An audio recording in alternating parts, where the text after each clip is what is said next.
Well, let's start a little bit about where'd you grow up, a little bit about your family. Well, grew up, well, I was born right just out of Sioux Falls on a farm. Hmm. I was premature, by the way. Really? And I was such a miserable looking little cuss that my grandfather looked at me and boy, he says, boy, there's the runt of the litter.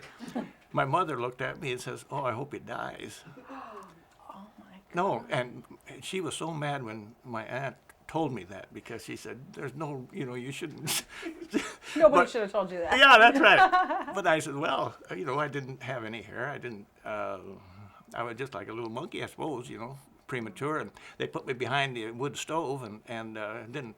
You know, I don't think they expected me to live for a week, but then my aunt kind of took over, and so it. I started off behind the eight ball, kind of, but really, I've grown up, so I'm the tallest in the You got group, a little taller. and I've got had three brothers, and one younger, um, and he was in the Marines, World War II, and he's retired professor from Augustana College in Sioux Falls, and then the brother that a year and a half older than I am stayed in the service, and he was in the Air Force and retired after 28 years as a lieutenant colonel.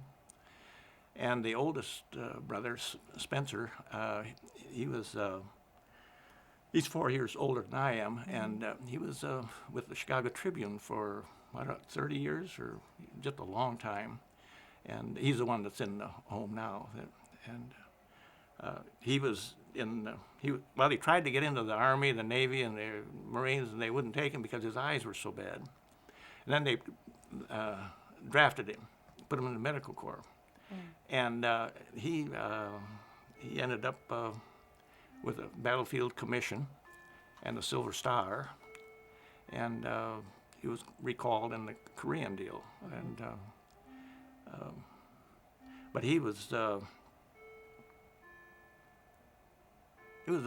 brain, really sharp individual, I think. Um, Went to Augustana College in Sioux Falls, and I had 3.5 years in. Um, well, in fact, in July of 1942, I signed up for the cadet training for the Air Corps, and they just didn't have the equipment and the time or the space, I guess. So I went back to school for half a year, and then they called me in the mid-season to go into active duty. And And this was what date and year do you remember? um, must have been in January, February of 43. 43. Mm-hmm. And went to Jefferson Barracks in St. Louis, and for my basic, and then Milwaukee Teachers College, which is now I think part of the Wisconsin school system for some additional pre-flight, and then was in Santa Ana, California, for some more basic, and then to Oxnard, California, for primary, where we flew Stearmans. And in fact, we got to go to Oxnard. It was the country club of the Air Corps, as far as the Western Training Command, because we had such a we marched so great that once they called it, we can't do that. It's goose stepping. They call it too much like the German, but managed not to get washed out and went to Lemoore for basic, and flew the BT 13 and then the San Joaquin Bullfighter twin engine. And with my height, I wasn't a good prospect for fighters, and so then we went to La Junta, Colorado for B-25 training, and that's where I got my commission in May 23rd, 44. And stayed for a short time and taught Chinese cadets and flying. And then went to Columbia, South Carolina, where transition, where you pick up the crew. And I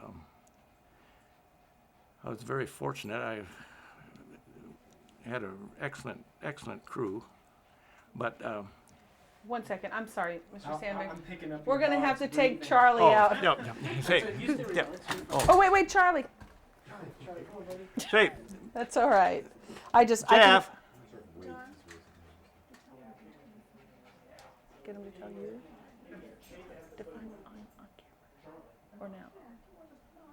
Oh, I didn't know if it was personal or. Oh, yeah, okay. They, I couldn't tell. I'm getting tired. You got the interview in the background. I was picking that up too, and I thought it's not the special effect we're going for. I was very excited to hear what you were saying. It was when you said B25. yeah, he paid more attention than Because they Barb can't does. see you, someone's going to think that was me. Uh-huh. That's part of the problem. Well, Let's back up just 1 second and, Okay. and go back to before the breathing, which was about 1 about minute time ago. transition going into Columbia, South Carolina? Yeah, talk to me Okay. about that. All right. And it went through a transition and in good stead. But we had a navigator that couldn't find himself out of a wet paper bag. And we had 3 enlisted men. And they called me Big Sandy. They said, hey, Big Sandy, that guy's going to lose us. We'll never make it wherever we go. And I said, don't worry. I said, I don't think he'll ever stay with us. Because he knew that he couldn't either do. Anytime we'd go cross country, I'd do the navigating along with my piloting. And sure enough, when the time came, he said, no, I'm grounding myself. And so Tell me again what you were flying B-25s. and help me understand what that is. That's a Mitchell, the one that Doolittle flew in Tokyo in April of '42. That's the B-25. It's a Mitchell twin engine. It's a twin engine? Yeah, Okay. crew of 6. And well, what it ended up to, we had 2 first pilots and a navigator bombardier, an engineer gunner, armament gunner, and an engineer gunner. What kind of education do you need to pilot that? What kind of training's involved? Well, I don't know now. I suppose 200 hours or so in various stages. See, So you were from the- trained in Oxnard to do that? Well, that was the first. It's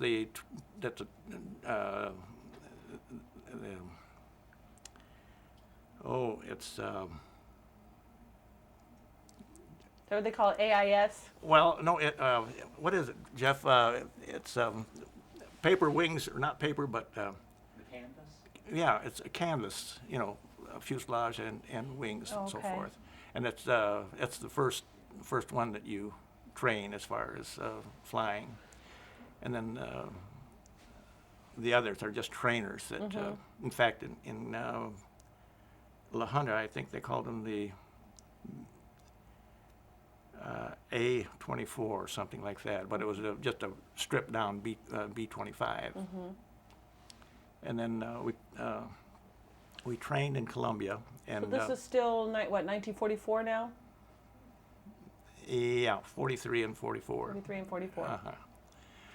Had you heard- 44 actually in advanced, yes. Okay. Had you Okay. heard at this point whether you were going to be going overseas, or were you actively training to go overseas? We were training to go overseas. Okay, so you yeah. knew at this time you were going over? Yes, uh-huh. Okay. Did you have any idea where you were going to be headed? No, in fact, I was playing basketball that year at Columbia, South Carolina, in 3rd Air Force. And the commanding officer, when the crew was broken up, he said, Lieutenant, he said, I'll give you 3 choices. If you want to go on another crew, why, you can join them as a second pilot, or you can keep your 3 enlisted men and get a navigator and another pilot, or you could just stay in play basketball the rest of the season. And he said, you'll get overseas soon enough. But the three lieutenants, we had a pretty good working deal. And they said, okay, whatever you do, you go ahead and do it. But we've all made an agreement. If you stay and the Excuse me 1 second. Plane going over. oh We can't blame Charlie on this one. oh A couple of seconds, just a few 1 second. It just picks up every single sound. That's good. no, they said that if I decided to break up the crew, well, then they were going to ground themselves. They weren't going to go overseas with anyone else because we had a pretty good relationship. And so I decided, well, we'll just go ahead and get another navigator and another pilot or co-pilot, whatever. And we lucked out. We got two captains. No, I was a second lieutenant. And turns out that the other guy, the other pilot, was an instructor that I had in La Junta, Colorado. Wow. And he was a marvelous guy and very, very good. So we formed as a crew with two first pilots. And the navigator was a captain who was, well, he was so good that when we hit China, he became a group navigator. But anyway, we went overseas, what was that, January? About there were so many, must have been January of 45, I guess it was then. And picked up a new airplane in Columbia, South Carolina, Hunter Field, and flew down to West Palm Beach, Florida. And we got our orders to a certain compass reading, and in 2 hours, open your order to see where you're going. And so it's a little scary when you look back and see the United States going, and you know, really, I didn't expect to come back, really, because of the losses, especially in Europe, that were really quite tremendous. But we hit Brinkman Field in Okay. Yeah. now, would you want the itinerary as far as going over? Like, Well, tell me a little bit about what you were feeling when you were going over. You said you didn't expect to come back. What were Yeah. some of the things you were thinking about? Had you said goodbye to your parents? Had you been in communication with your brothers? no, not really. They were, in fact, my One mother's was already there, right? My mother's hair turned white. The four of us went into the service within 6 months. It's amazing. And, well, actually, I understood that they didn't do that. Is that true? They really did. oh, yeah. In fact, I was married. You were? Yes. To Barbara? No. Not Barbara, okay. That's okay. No, but actually, she was a marvelous, marvelous girl, and we were married. We'd been married a couple, what, 2 years or 3 years, something like that. And when I flew over, you know, I hated to leave, but you know, wherever they tell you to go, that's where you go. So we hit Puerto Rico and then South America, and hit the Ascension Islands out in the South Atlantic, and hoping that you had a good navigator so that you'd hit that little spot out there, and then up through Accra in British West Africa, and then across Central Africa, Maiduguri to Khartoum and Southern Arabia, and or to Karachi, India. Mm-hmm. And actually, we didn't know where we were going. We got orders to go to Agra, and then we didn't know if we were going to go to Europe or the South Pacific or China or the Thames in India. So we got our orders to go to Karachi. And then we didn't know if we were going, still didn't know if we were going to the South Pacific, China, or 10th Air Force, or the 5th. And then we finally got our orders that we were going to Kunming, China, in the foothills of the Himalayas. And so actually, probably the hairiest part of the whole experience, in my war experience, was the first trip across the Himalayas. We got into a thunderhead, and I tell you, we were both fighting those controls to keep it from. We'd go along, and there would be a wind 100 miles an hour going straight down, and you'd set it up like that, and you'd still be, and then all of a sudden, just opposite. That's what tears those airplanes apart sometimes when they get in those thunderheads. And lightning, lightning, hail, and when we landed in Kunming, we had pop rivets where it just bent the thing. It was we really didn't expect. In fact, I think there are about 600 planes, and most of them are the ones that we flew after the war when we were flying the Chinese, the 46s, C-46s, twin engine. And I think they figured that there's 500 to 600 of those in the mountains of the Himalayas there. In fact, we called it the aluminum trail. It was so many of them that when the sun was shining, if it ever shined when you go through them. But that made a Christian out of me. Mm-hmm. And then we were assigned to the 22nd Bomb Squadron, 341st Group. This is about when? Do you remember? Was this 1944 still? No, that would be 45. Okay. That probably By February, this March. By this time, the Americans were liberating various concentration camps. No, 1945? no, not yet. Oh, when you're talking about, because in Yeah. April. Actually, the war in Europe was over when? In May of 45, wasn't it? Right, but April was the invasion of Dachau, liberation of Dachau. I was just curious. The reason why I'm asking, I'm getting to something so you understand what I was doing. Uh-huh. I was wondering, since the military had gotten into Dachau in, say, April of 1945, I know the months are kind of difficult to recall.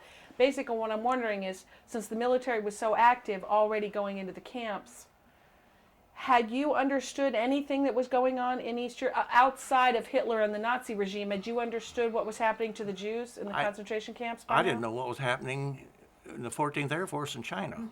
Really. Okay, I see what You you're know, saying. there You were wasn't just any isolated information. in what Yeah, your so- duties yeah. were. In Right, fact, okay. I think they figured the less you knew, the better off you were. But like I say,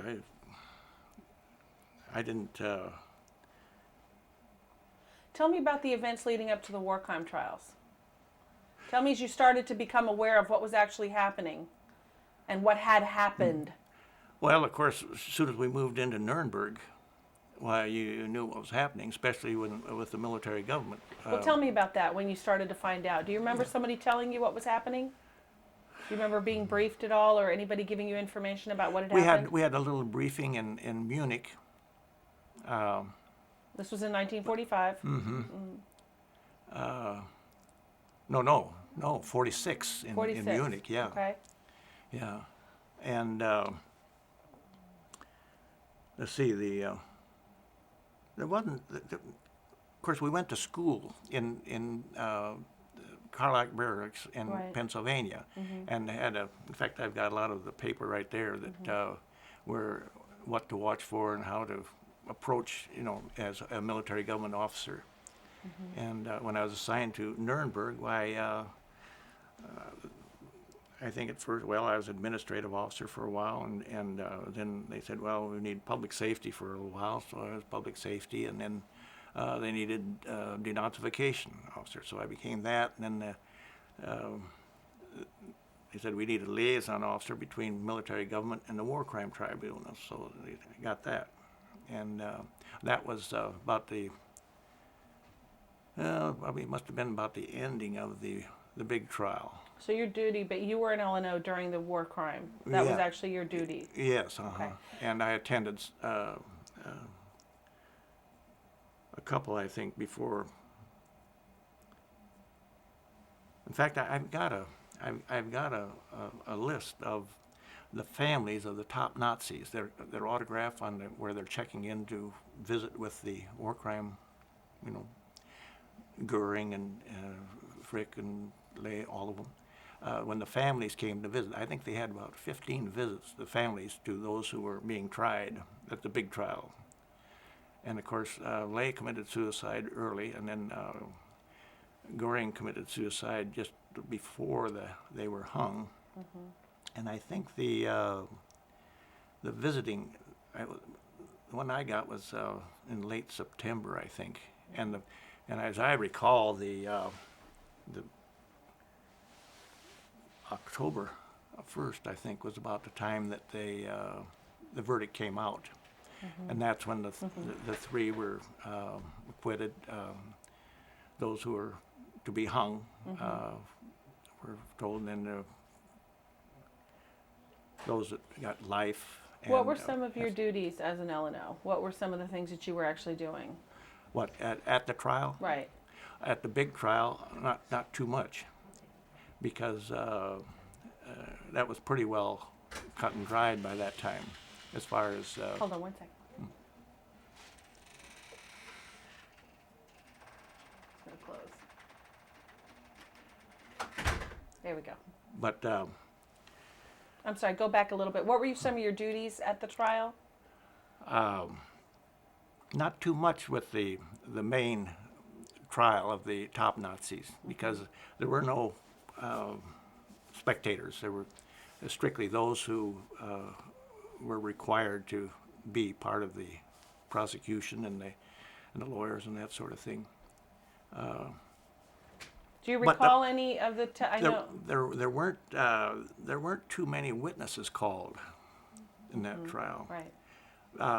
because actually the Berlin Document Center was so efficient, and we got them before they could be destroyed, and.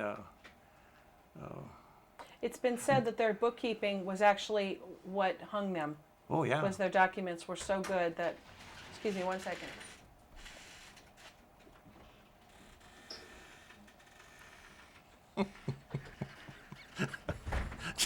Gotta love that, Charlie. When you gotta go, you gotta go. So you found well, that to be true. Well, one example I can think of right now. One day I was sitting there in, I guess it was in the denazification center, and this young lady came in and said, she says, I think so-and-so, who is your, in your denazification section, is a former SS man. Well, I said, really? What makes you think that? And she said, well, I went to the movie with them last night, and a guy came up, slapped me on the back, and said, geez, I thought you'd be hung by this time. Mm-hmm. And he hushed him up and left. And of course, he denied it, of course. And he was just an excellent individual to attend. What we hired him to do was to attend the political party meetings in and around First and Nuremberg, to make sure that the Nazi ideology didn't creep back into the political picture. And he was excellent. I can't think of anyone who had done a better job for us. But after he took his shirt off, and he had under his arm where the SS had their mark. He says, well, he was in the Wehrmacht and he was shot. I said, no, not likely. The guy was married.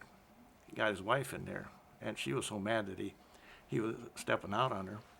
She says, yeah, the son of a bitch. He says, he was an SS man. And gave us his true identity, and we sent that to the Berlin Document Center, and sure enough, he was a top sergeant in the concentration camp of Orienburg out of Berlin. And he was wanted by the Russians individually for war crimes. And that was the case of so many of the, not even top Nazis, just those that had quite a bit of authority. They had duplicate IDs. And that's where you got so many of them, I think, that got into South America and escaped, really, because they had these dual IDs. And that's what he had. He'd assumed this new identity, and he thought he was free. But that was the thing. That wasn't the only case. It seemed like there were so many of the German civilians were so willing to denounce other Germans. Why do you think that was? I don't know. It almost seemed like there was. We were the authority now, and they followed the leader. You know, just the German tendency, I think. If you had the authority, why, you know, they want to be in the good graces. You're a liaison officer. You're a liaison officer. Yes, At this time, you're Yes. seeing documents. You're hearing the trial. But actually, I didn't attend the trials until the doctor trials from the concentration camps. That's the one that I was concerned with and really associated with, where I set up the plans whereby German civilians could attend the trials as spectators. Tell me about that. Well, Or let me back you up really quick. Because leading up to that, you would by this time have a complete understanding of what's happened. oh yeah, You're completely aware that somewhere in the neighborhood of 10 million people had been slaughtered, 6 million of them being Jews. right, Because they were Jewish, yeah, starved to death. These unheard of, unspeakable acts of crime. You are this boy from Tennessee, South Dakota. Are you in shock? How are you absorbing what you're hearing? Are you kind of plowing through and doing your job and trying not to think too much about it? How are you coping with what you're hearing? I'd heard also what happened in Russia. Well, you even take the Balkan countries, Lithuania, Latvia, and Estonia. The Nazis went in just wholesale. If you were a Jew, why, they'd just take you out and shoot you. Well, in fact, that little Landkreis of Volkswagen, 40,000 German people. And I said, how many Jews live in this area? And this guy says, one. He's a hermit kind of. He has a little farm, and he's the only Jew that's left in this area.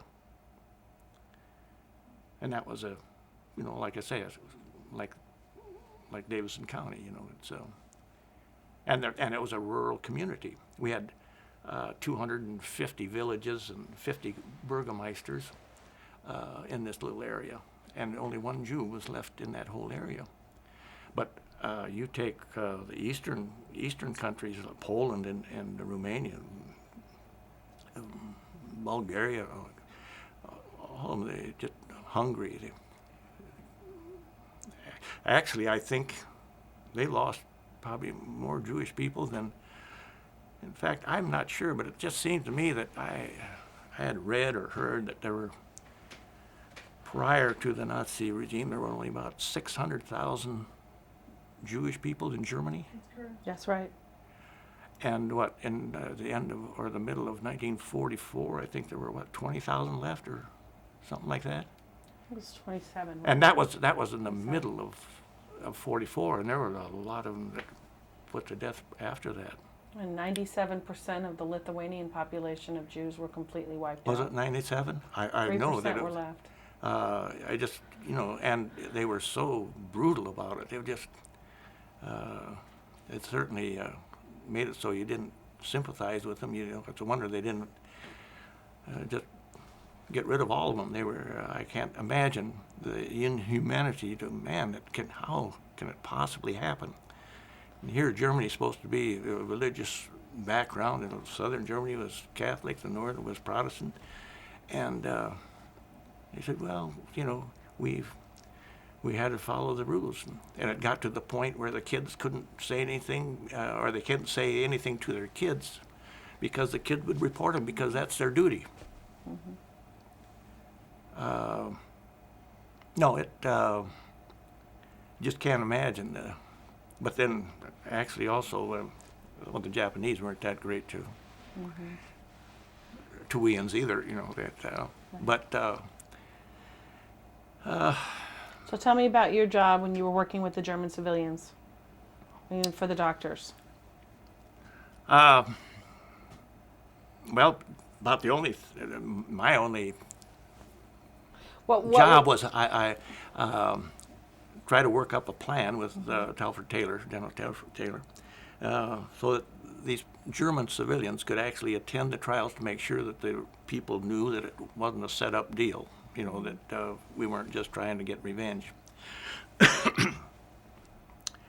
One day, one of the doctors called us in and says, I think I saw the assistant commandant out there in the gallery.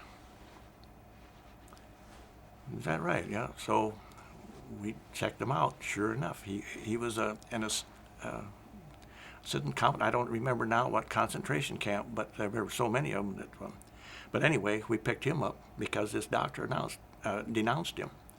He says, I don't know why I should be sitting in here. They're probably going to hang me, and why he should be scot-free.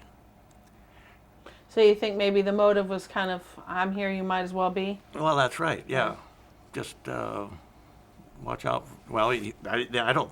You know, I couldn't see where it helped him in any way, as far because, like I say, I left, went into the Landkreis before the trial was completely over, but there, I think they only hung 4 of the doctors.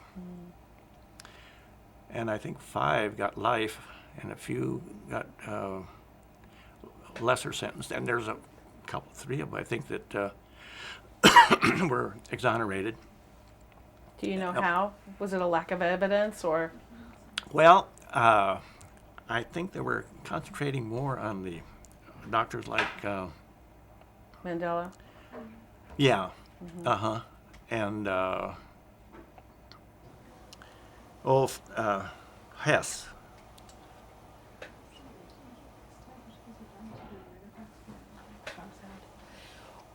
Out of these doctors, you mentioned some got life, some got hanged, some were acquitted. Do you recall what their... Oh, yeah. Sorry. Thank you. My first question is always offering a bottle of water, but then when I'm in your home, I feel like that sounds weird. I haven't talked so much for 40 years. Oh, gosh, are you kidding? I'm the biggest chatterbox in town, and I have never talked so much in one day. I want to understand. I'm sorry, what they were tried for medical. Right. I want to understand what they were tried for. Now you mentioned. I just want to take you back. You mentioned some were acquitted, hanged, and sentenced to life. Do you recall? Well, were these for medical experiments? medical experiments, and who was that guy with the twins? Mandela. Huh? Mengele. Joseph Mengele. Yeah, and oh heck! Now let's see. You know, just offhand, I really don't remember. But those that What I'm wondering. Go ahead. where they actually stood at the ramp and said, you know, Right. You that's go it, and right. this way, and they would So were tear these, children from them and These were doctors, were some of them perform medical experiments, but some of them were actually doctors performing physicals and determining the health of inmates. Yeah. What was that concentration camp of the women? Ravensbrück. Ravensbrück? Ravensbrück, yeah. Yeah. And also they had so many experiments, like freeze somebody and bring them back and take out parts of their body and just, I just forgotten so much of it because it just makes you sick when you think of it. They were so brutal. And So some were medical experiments and some were yeah, actually. and I think the medical experiments and that was their job. I think. Some were in charge of selection and some were in charge of medical experiments. Yeah. Is that right? Is that where you're thinking? Yeah, but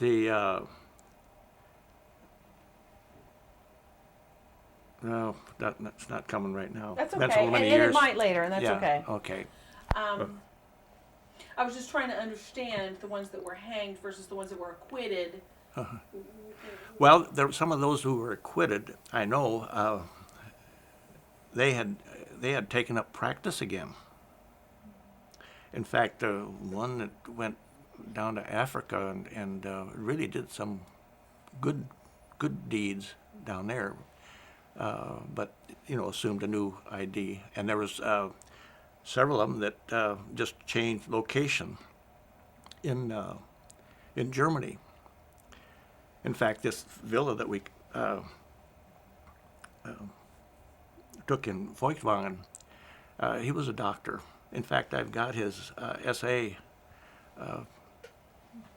membership deal, 1933. Are there any of the testimonial evidence or accounts that you recall What do you mean? from the doctors? Anything that you recall? Did any of them deny what they've done? Did any of them seem proud and willing to die for Germany? Do you recall any of those things? Are you familiar with Lifton's book? No. Robert Lifton. Huh? Yeah, Robert. Robert Lifton?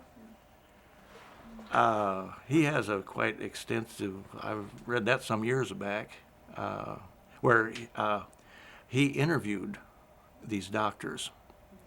And it was surprising how many of them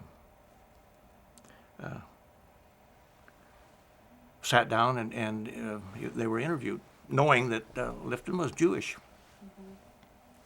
And it. I remember this now. This was the Jewish author. But they also knew that nothing would happen to them. Oh, yeah. There was no authority. No, left to- that was right. There was no nothing be gained by going ahead and admitting it. As far as the doctors were concerned, They couldn't Became a be documentary. I They thought. couldn't be prosecuted. they couldn't be prosecuted. Yeah. But it. You think that hearing the trials and understanding what happening and you being a witness to the trials rather, do you think that affected you in ways that you really don't understand? Oh, I'm sure it did. Yeah. Well, in fact, the war it really wasn't that much fun. When we were in fact, well, it was not too long ago that I discovered that one mission went out at night in a B-25, low-level strafing. We landed in an advanced field and gassed up. We had no bombs, just 50 calibers firing forward. And let's see, we had 2, 4, 6, 7, 8, 9, 10, about 12 50 calibers firing forward. And we got to the point where, that was in May, the end of May, I think. I'm 45, and we hit Hanoi at about 10,000 feet, and then hit the deck, and by moonlight, followed the track. There was one train track going down the coast into China, in Vietnam, and we just followed the track. You could see the grass parting by moonlight, and when the ribbon stopped, why then it was either one of those Sugarloaf Mountains and a tunnel, or a train, and then you had to pull up, make sure that you didn't scrape your bottom, and come around and then strafe the train to knock out the engine. And I think we got as far south as, well, I can't even remember that now, but we used up half our fuel, and then we came back by the way of Tonkin Gulf and landed back home the next morning. We had over about 7.5 hours. We had a tank, instead of bombs, we had a bomb bay full of gas, because you couldn't go that far with just our regular fuel. And I remember I volunteered to go down with the next day to go down to identify where we were and where we hit the train. And they said, no, that you had enough last night. I wanted to get some more time in, because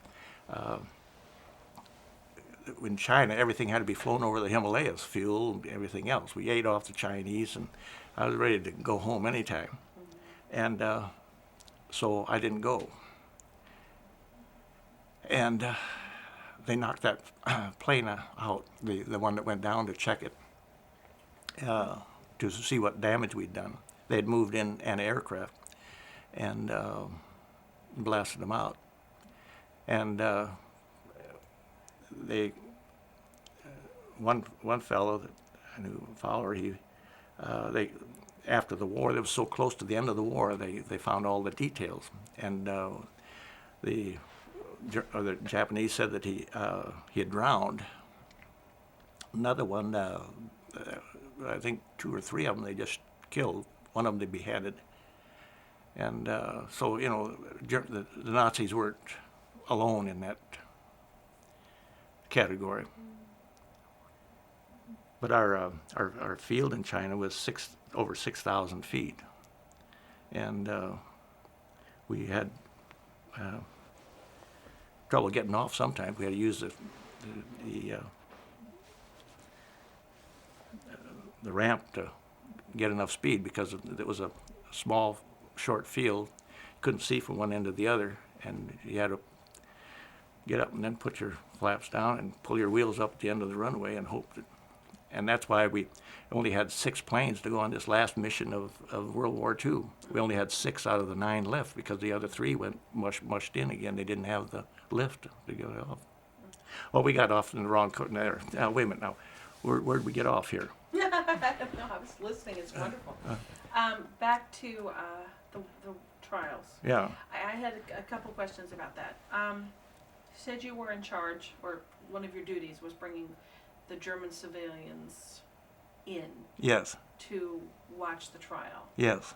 Do you recall, I know we have a language barrier, but do you recall there being any conversations, any reactions that you really remember Of the with people? the Germans, right, with the German civilians? Not really. Of course, I worked very closely with the Nuremberg police, who were, well, in fact, I think the Burgermeister, I think he was Jewish. He was Levy. He invited me to his Christmas party, I think. And he had a very efficient police department. They're the ones that really, well, I was responsible that some SS guy didn't come in and blow the place up. Mm-hmm. And of course, we still found one of the buggers out there. But that was, I didn't have much to do personally, just setting up the program where it would be safe for the court to have these German civilians attend, and who were curious enough to, to find out what was really going on. Did you find that there was an overwhelming Not- wish to be a part of it? Do you feel to- that the Germans were really stepping forward and wanting to come in? Yes, it was very much. We had very good selection as far as who wanted to be there. I was, just as a side thing, I was a little bit surprised at how Switzerland didn't seem like they were too anxious for these trials to go on. But I think maybe part of that was that there was some outlet, gold and assets of where the Nazis had acquired the Jewish property, and then how do you prove that who that belonged to, I suppose, or something? That's just my own opinion. How long after the trials were you returning back home? Back to the States? Well, it was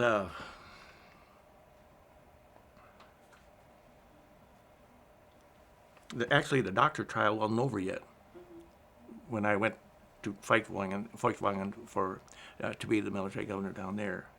And when I was down there, that's when I made the application to go home, and I wanted to get my education completed.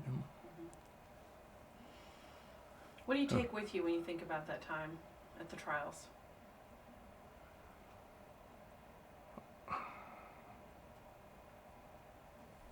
Like one of my older brothers says, people are no good. There's a lot of them that aren't. You think you grew up a whole lot faster during that time? Oh yeah, definitely. What do you I- remember I- most when you think about those trials?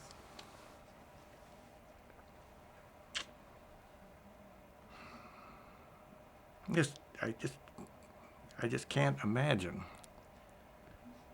the inhumanity of man. How, I don't care how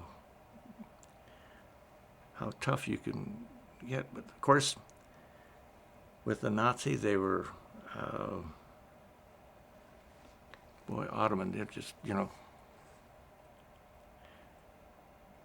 and Hitler, of course, he was getting the youth to the point where, like I say, well, they were going to be good Nazis. Of course, Hitler, he wanted Lebensraum, living space, and I swear that it was probably maybe a carryover of the old German philosophy that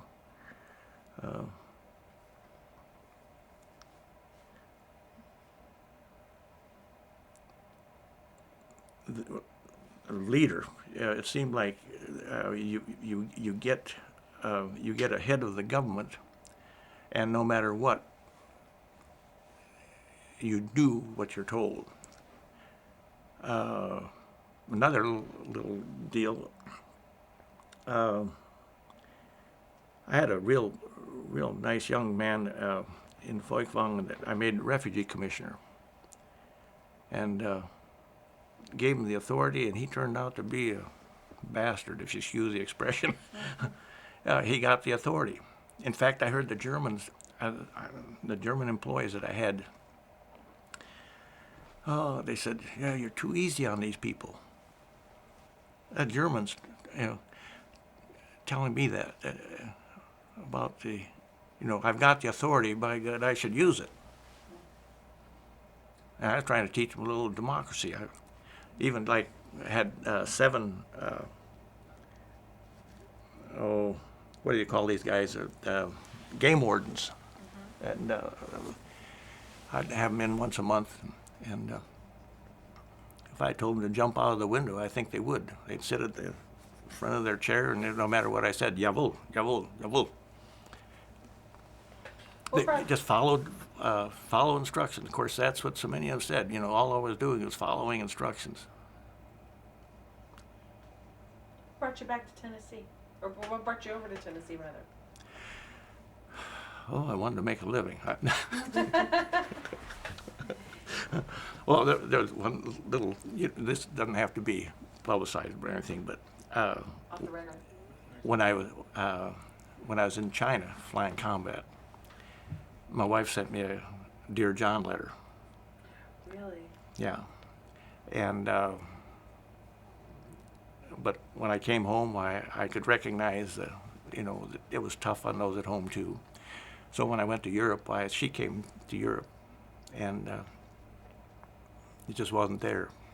So I wanted to get home and get a divorce and also finish my schooling and get on with my life. But that was a little traumatic. And Barb and I have been married 55 years, going on 56 years. And she knew my first wife. And we were all in high school together, really. And she, I think she turned into an alcoholic. And because she had a reputation where Barb said that she had come home from Chicago to Sioux Falls, and they just couldn't understand it because she was so flagrant and a party girl. So, hey, wait, You how, escaped that one. yeah, no, and it was, you know, it's kind of tough, but you don't realize your blessings. That was the best thing that happened because Barb and I have been so compatible. We've had the most marvelous marriage, and if it hadn't been for that, we probably would have missed it. You know, here we got going on 56 years. That's not bad. And we can talk about Mary now that she's dead. Oh yeah, she died. Yes. You spent 56 years here? I mean, you're home married? Where did you meet Barbara? Oh well. Oh, you said you knew her in high school. Where did you become reacquainted? Is what I meant. Well, I came back home, and I hadn't had time to get civilian clothes or anything, and there were another couple that knew that the marriage was breaking up, and I was getting a divorce and so forth. And Got on the phone with Barbara. no, I didn't. They got on the phone with Barb and said, "Hey, we got a blind date for you." Barb said, "I don't go on blind dates." She had a nice job in Chicago, and she was just home to see her folks. And so they said, "No," he said, "you really like this guy. You know him." Well, he has to be 6'2" because I want to wear my heels. Yeah, he's 6'2". Okay. So we said, all right. Well, then one guy, he was in the Chamber of Commerce, and he had to go out of town, so he was out. And the other couple got in a fight, so they were out. And so I said, well, hell, I'll just call her then. So I called her, and yeah, I you know, do you still want to go out? And so we did, and we went out and drank all night and danced and had a good time, and really, and see, I knew her from 38, 39 when we were in high school, but she was a brain and I was a jock, and so we didn't connect too much there. But I'll show you in fact, this blouse I've got, this military blouse, it's 60 years old now, but that's what I was wearing when I came to the door, and Oh, so that's what did it. but I wanted to keep that as a name. Smart. Whenever you guys get into an argument, you can put it back on. We love the uniform. Yeah. Now I got you sidetracked again. Now, where were we? No. I got me sidetracked. What brought you to Tennessee? Did you Oh, marry yeah. Barbara in Oh, right in Sioux Falls, yeah. In Sioux Falls. Yeah, and she apparently thought it wasn't too bad a deal. I was going to become a teacher and a coach, and I had about 3 months of school left, and she goes back to Chicago, quits her job, and comes back to Sioux Falls, and she becomes a home service director for Northern States Power, isn't it? No, Sioux Falls Gas and Electric. Yeah, and here she's having a cooking school, and downtown Coliseum, 2,000 women at this cooking school. And here's a big picture of Barbara Matson, who's in charge of this cooking school. She was a home ec graduate from Iowa State. And she thought, well, you know, he'll see that and get in contact with me. Well, I was busy going to school, and she called me, didn't she, Jeff? Oh, you weren't there. How did you know? Anyway, we got together, and it was a funny thing because she said, well, I knew after that first date, I think this is it. Because we weren't, youngsters by that time. And I said, well, after that first date, I decided, well, it looks like that's about it too. So I kept fooling around though, and finally I went to, after I graduated, it hadn't been a year, I went to Watertown, South Dakota to become a teacher and coach. And then I'd come down on weekends, and I think my contract there was $2,800 a year. I said, I don't think this is what I want. So then I quit teaching, and of course my legs weren't, I've got a 10% disability with my legs, and I couldn't take it with all that physical exercise and so forth. And so I got a job with International Harvester. Well, then they transferred me to Great Falls, Montana. And when I quit teaching, it was in that spring, and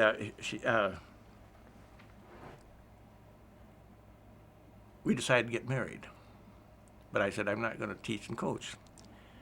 And she said, that's all right, you'll get something. And I did. I went with International Harvester from that time on, but Barb went to her dad, who's a dentist there in Sioux Falls, and she said, well, Dad, she said, I'm going to marry this guy, Ray Sandvig. And what does this dude do? He says, well, he's unemployed right now. A real good send-off, But I had a good reputation, so